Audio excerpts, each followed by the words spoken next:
ترجو أن تسقى بيديه أرغم أنف الظلم وقلها هل صليت اليوم عليه هل حقا تشتاق إليه ترجو أن تسقى بيديه أرغم أنف الظلم وقلها هل صليت اليوم عليه الفائز حقا من صلى والخاسر من عنه تخلى مت يا مبغض أحمد غلا قد صلينا اليوم عليه.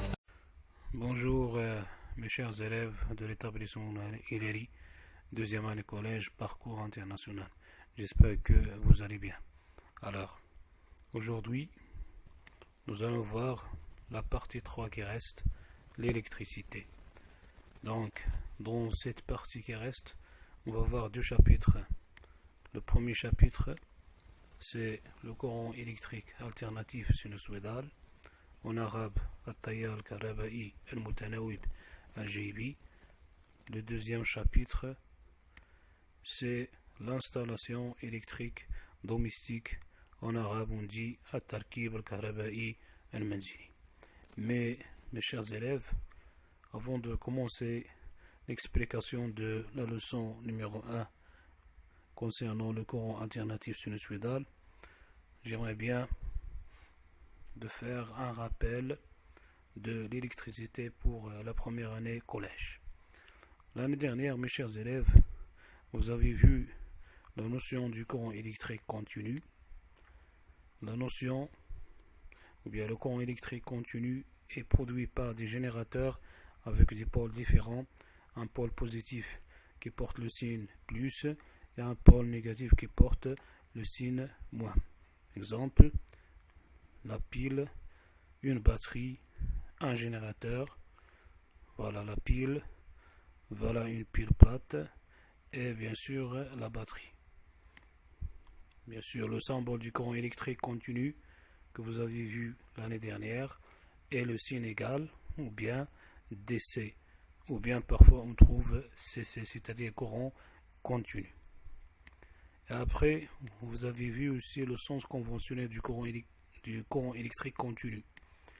C'est la diode est un dipôle qui ne laisse passer le courant que dans un seul sens, celui de la flèche de son symbole. Voilà. Et vous avez bien sûr vu ce dipôle, c'est un dipôle électrique qui dirige le courant électrique dans un seul sens. Lorsqu'elle passe, comme vous voyez ici, le courant électrique, voilà, de cette borne à cette borne, on dit que la diode elle est passante. Mais le courant, lorsqu'elle passe de cette borne vers cette borne, on dit que la diode elle est bloquante. Voilà. Et vous avez vu bien sûr dans un circuit électrique fermé, le courant circule de la borne positive vers le pôle négatif à l'extérieur du générateur.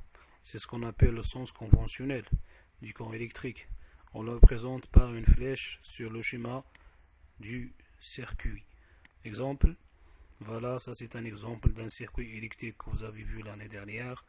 Bien sûr, il est constitué le circuit électrique de 4 éléments indispensables. Bien sûr, sont le générateur, une lampe, c'est un récepteur électrique, et bien sûr, ça c'est l'interrupteur qui commande bien sûr, il ouvre ou bien il ferme le circuit électrique, et bien sûr la diode qui dirige le courant électrique dans le sens passant que vous voyez ici. Et c'est ça le sens conventionnel du courant électrique. Le courant sort de la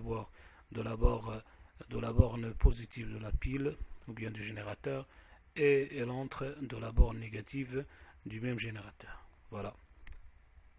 Et après vous avez vu aussi la notion de l'intensité du courant électrique de symbole I. Par définition, l'intensité du courant électrique est une grandeur physique permettant de caractériser un courant électrique.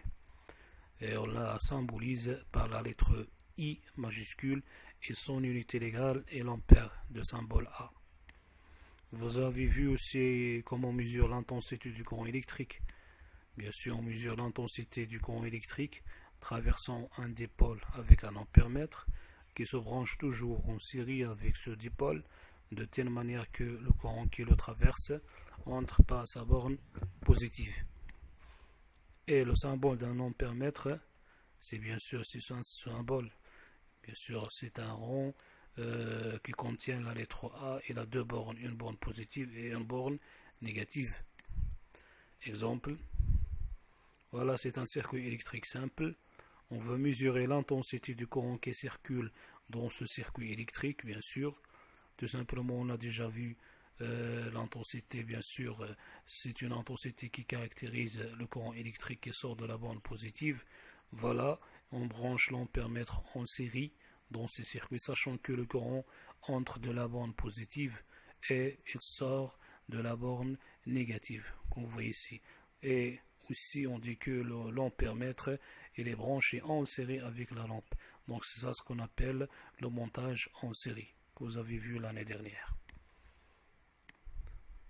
Aussi, mes chers élèves, vous avez vu la notion de la tension électrique de symbole U. Par définition, la tension électrique est une grandeur physique, son symbole est U, elle donne naissance au courant électrique.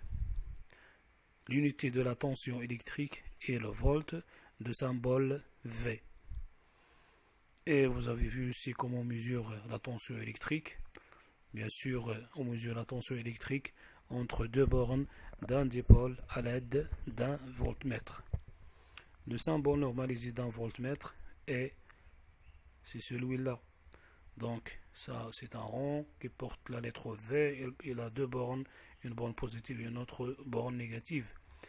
Le voltmètre est un appareil de mesure polarisé et qui se monte toujours en parallèle, ou bien on peut dire aussi en dérivation avec un dipôle, de telle manière que le courant qui le traverse entre par sa borne positive. Exemple, ça c'est un schéma toujours électrique. Ici on veut mesurer la tension aux bornes de la lampe, que vous voyez ici. Donc ça c'est une lampe, on va dire bien mes chers élèves, et ça c'est un circuit électrique simple. Donc on a dit que vous avez vu que le voltmètre il est branché toujours en parallèle aux bornes d'un dipôle. Puisque la lampe c'est un dipôle, donc je peux mesurer la tension aux bornes de la lampe en utilisant le voltmètre, sachant que le courant entre de la borne positive qu'on voit ici et sort de la borne négative, comme, d'accord.